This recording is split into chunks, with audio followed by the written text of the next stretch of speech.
Mercedes Schlapp.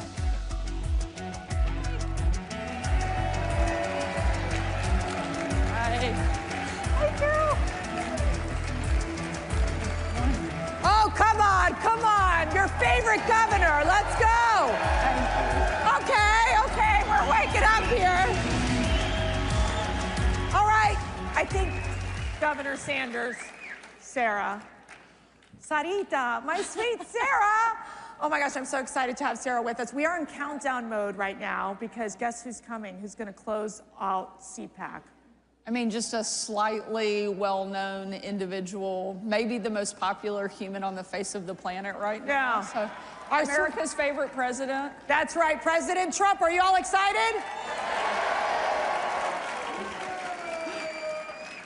So this is such a blessing for me. Sara and I worked together at the White House for several years, and I mean, Sara, seriously, what you have accomplished is amazing. And we're so proud of you. Thank you. Just to start right there. We were trying to raise our kids during that time. Trying being the key word there. We were trying to raise our kids, and somehow they turned out amazing. Yeah. Which says a lot, really, truly. They were all in the backstage. Sara brought her daughter Scarlett with my girls, and they were doing the whole posing of taking pictures together. We were like, this is the next generation of leadership, seriously. But let's get to it. Okay, so you were at the National Governors Association dinner, and President Trump had this interesting exchange with the governor from Maine. We're all in the family here. Tell us what happened. Well, I think it was classic Donald Trump. If he doesn't like something, he's gonna call it out. I think it's one of the things that has made him so incredibly popular. And one of the reasons he's been able to get so much done is because he doesn't care who's in the room, what it looks like. He's gonna tell you exactly what he thinks in that moment. And that's what he did. And frankly, he's on the right side. I'm so tired of hearing the left say that they care about women when they can't even tell you what a woman is. And we finally have a president who will stand up for women and fight back. And I think that it's a great thing to see Donald Trump being the one to sign executive orders that defend and define what a man and what a woman are, which it's sad that we have to do that, but also as a mom of a daughter that is a 12-year-old volleyball player, that we have somebody that's saying, no, we're not gonna let men play girls' sports. And Donald Trump is doing that, and I think he's right to call people out who are on the wrong side. So we have a rating system that we rate at CPAC, all the state legislatures, all the governors, all the federal legislators as well. Governor Sanders has ranked the top conservative governor in America. The top, #1. And I know partly is because we're related, but no. But Sara, tell us about, you're in the middle of the legislative session. You have so much going on. You've been in office now. And what are you planning to accomplish this legislative session? What do you think the people of Arkansas really want and what they're focused on? We're working on that, and the President Trump is very quick to remind us on that every time I see him. But what we've really focused on is bringing conservative principles back, and everything from opening up universal school choice. We were one of the first states in the country to do that. Starting next semester, every single student in Arkansas will be able to choose where they go to school, and their parents will be empowered to make that decision. And I'm really proud we were one of the leaders of that. We've cut taxes 3 times in the state of Arkansas in just 2 years, now making us competitive with every other state in the region. We are getting indoctrination not just out of our K through 12, but also out of higher education. And we don't care if you're tenured or not. That is one of the big pieces of legislation that we have going through this cycle. We're also removing cell phones from the classroom, and I signed legislation this week. Bell to bell, no cell, and really proud of what we're doing for young people, for parents, for families, and we're going to continue fighting and making Arkansas the most conservative state in the country. And people are moving in. It is becoming a popular destination. I mean, walk us through why your state, and you know, we always talk about these federal elections, and obviously having President Trump in office is such a critical win. But these states are just as critical as well, because we meet people from California who talk about how horrific it is to live under Democrat oppression. Let's just call it what it is. And here we have a perfect example of what you're doing in Arkansas to be that blueprint for other states. What's your advice to other governors, especially Republican governors, that are trying to do the same? And we talk about conservative principles, but these are American principles of being pro-family, pro-economic prosperity, pro-safety. Well, one of the big differences now is we actually have a partner in the White House instead of somebody we have to fight every single day. I got to see Lee Zeldin yesterday. He's the new head of the EPA. I said, I'm just glad we have somebody there that we don't have to sue every single week, and we can actually work with to get things done. You know, over the last several years, Republican governors are the ones who have held the line. While Washington was a completely broken, dysfunctional mess, Republican governors are the ones who stepped up and worked on securing the border. We sent Arkansas Guard to the border 2 separate occasions over the last couple of years because Joe Biden wouldn't get the job done. Now we have a partner in Donald Trump who's not going to just be a partner, but he's going to be a leader. He's going to be the #1 fighter, pushing back on some of the crazy wokeness that we have seen the left try to impose on our families, on our schools, on our businesses. And Republican governors are going to be right there with him. We're going to make sure that our schools do not become indoctrination factories for the left. We're going to make sure that you can run your business the way that you want to, and that you can raise your kids the way that you want to, as it was intended in this country. And I'm proud of the work we've been able to do. Arkansas is now the #1 state in the country that people are moving to. It's not Texas, it's not Florida, it's not Virginia, it's Arkansas. So if you don't live there yet, we're ready for you to move and call that your home. We're the #1 state for economic growth. We're the lowest cost of living. We are booming on all fronts, and it's because we're implementing good conservative policy that lets you live your life without constant government intrusion. And that's something we're proud of and something we're going to continue to do in our home state. Gosh, wouldn't she make a great vice presidential pick in 2028? I think so. I do. I do. Sorry, Sarah, you don't have to respond to that. Okay. I'm not. Very happy to be in Arkansas. Okay. Maternal health, you're providing funding. I really want you to talk about this problem this crisis you discovered in your state, how you're solving it, because it's not only impacting states like Arkansas, but other states as well in the South. Walk us through what you're doing there. You know, one of the things that I think is so important for the pro-life community is that we don't just focus on the baby when they're in the womb, but it's what does that look like after, and making sure that we are actually fighting for kids every single day. And that's something that's really important in our state. We had about 10% of moms in Arkansas that were never seeing a doctor until they were in labor. That's unacceptable, especially when they have that access to care. They just weren't taking advantage of it. We know that healthy moms make healthy babies, so we've invested heavily in making sure that those women get the care that they not only need and deserve, but they know that their life and their child's life has value. And it's something that we want to protect at every single stage, and so we're investing heavily in the maternal health problem in Arkansas, and something that we're going to expect to see a dramatic impact and dramatic results just in a short amount of time. So we've seen President Trump right now, where he's been in office for 32 days. It feels like it's been like 10 years that he's been in office. It's so remarkable to watch the amount of work he's been able to accomplish. Now, as us, the Trump 45ers, is that what we are? Yeah. Okay. Makes us sound older than we are. Makes us sound so old. Help me figure out here. Like, I'm watching this and going, I'm amazed. I'm amazed. It is so different from what our experience was at the time. Give us that comparison of what you're seeing, and also what advice you're giving to this next administration right now. Look, I can't say enough good things about the president and his team and what they're doing. You know, we used to joke that you aged in dog years during the first administration because it was like 7 at a time.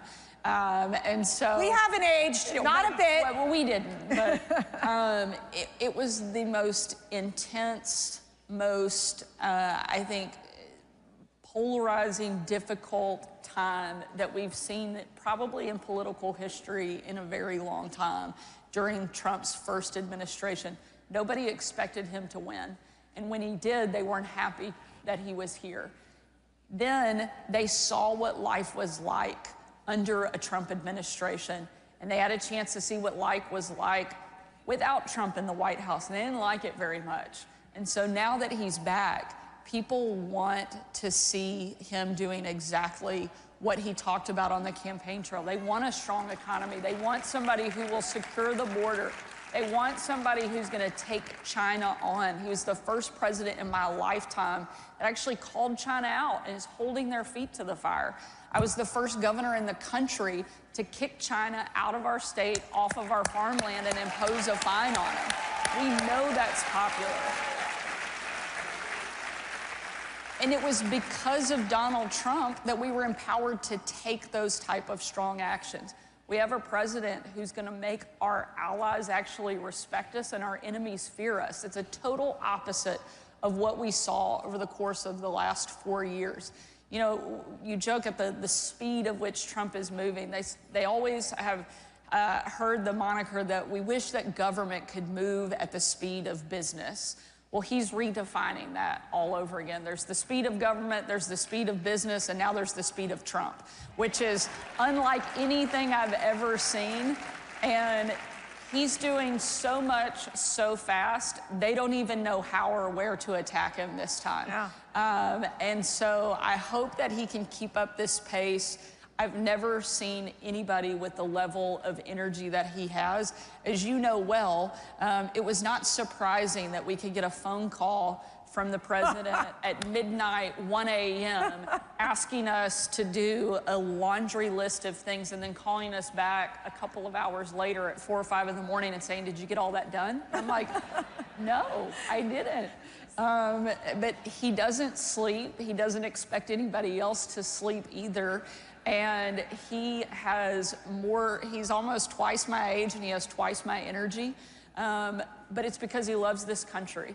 And he did not need to run and take this job on, but America needed him to be willing to do it. And anyone else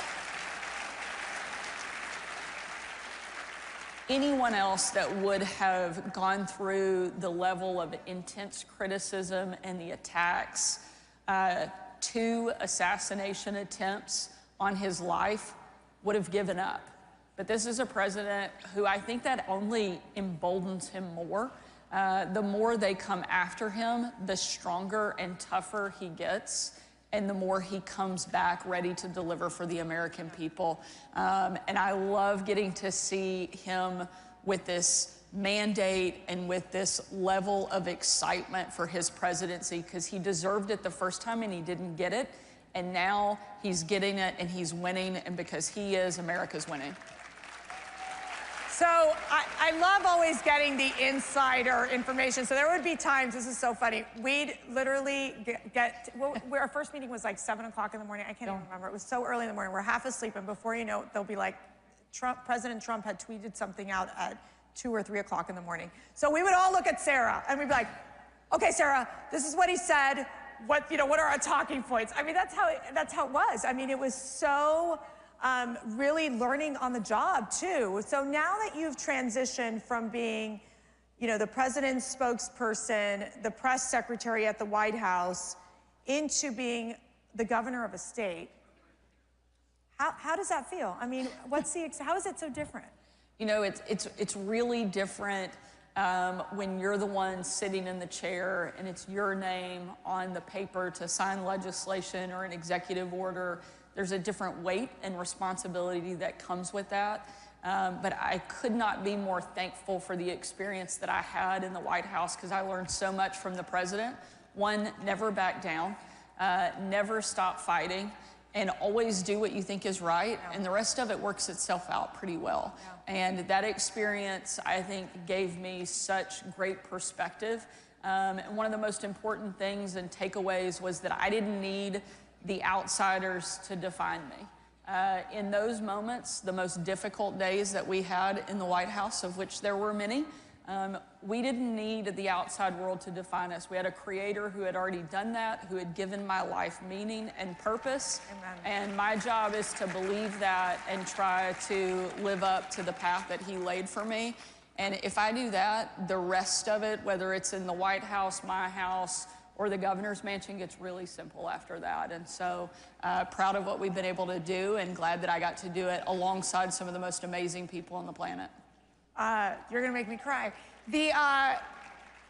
Sara would get up every time we'd go into her office. She would have her scripture open every day. Every day. It's what guided you every day. Otherwise, I'm not sure we would have survived. I would agree. And I'd come in with my holy water. You know, the Protestant, the Catholic, we're all in it together, okay?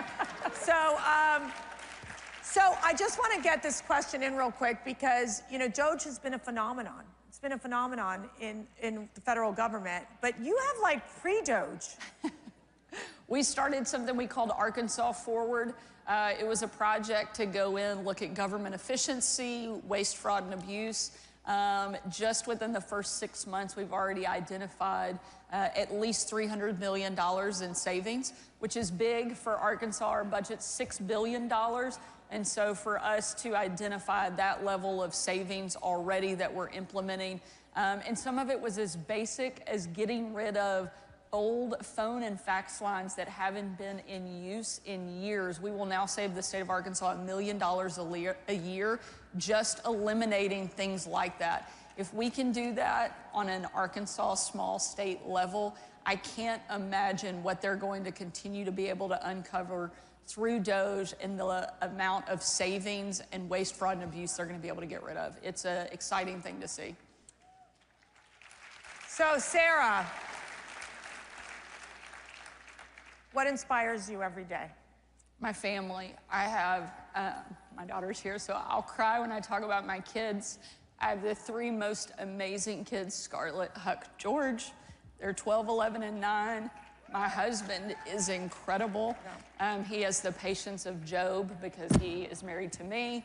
And I know I'm not an easy personality, so... You're easier than you think. You're wonderful to work with. But I have an incredible family that loves me no matter what, and my kids are perfect reminders of everything that's at stake, everything that's matters and is important in the job that I do.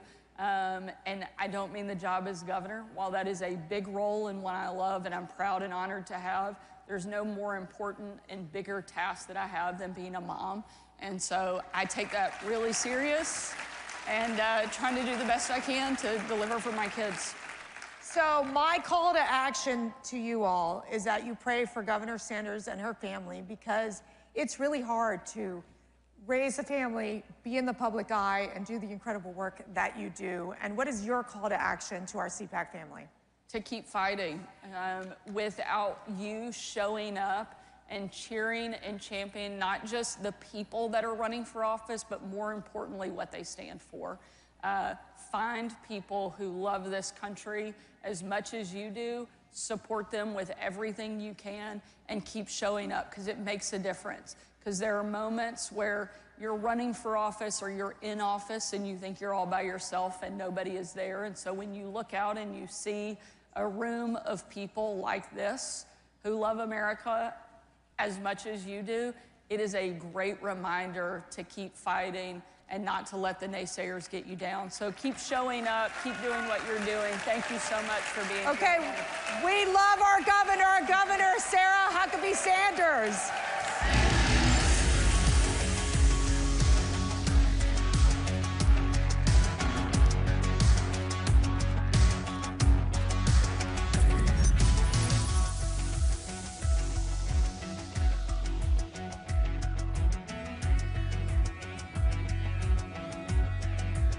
Tucked away in the Blue Ridge Mountains of Lynchburg, Virginia, you'll find us, Liberty University. Here, we pursue excellence in all of our academic endeavors, from anywhere. We fight for victory in our athletic programs and fan the flames with a mighty roar. We equip students with a Christ-centered perspective that changes lives. We are creators, problem solvers, and world changers. But above all of this, we are champions for Christ. America is under attack. Our families are being crushed under the politics of a radical agenda.